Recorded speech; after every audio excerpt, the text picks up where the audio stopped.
Pemirsa, berbekal kepemimpinannya di 5 tahun belakang dengan banyaknya keberhasilan dan perubahan selama memimpin, bakal calon gubernur Sumsel Herman Deru optimis di Kabupaten Muara Enim HDCU bisa meraih 70% suara.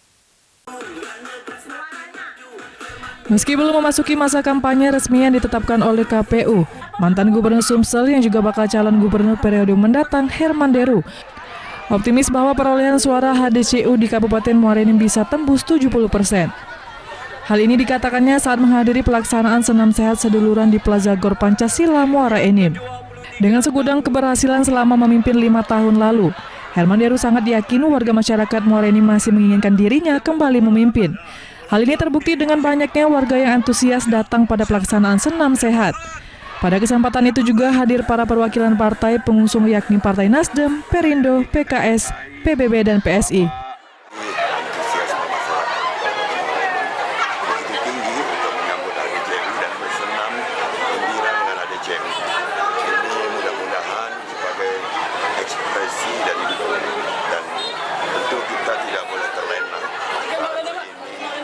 Agar ini bisa terpelihara sampai ke 70%. Pada kesempatan tersebut, pasangan Herman Deru dan Ci Ujang bersama menyapa masyarakat Muara Enim sembari membagikan kaos dan juga door prize. Pelaksanaan senam sehat seduluran yang diharapkan bisa menjadi bentuk nyata dalam komunikasi kepada masyarakat dan juga mengajak masyarakat untuk hidup sehat dan berolahraga. Dari Muara Enim, Edi Wisasatria, iNews melaporkan.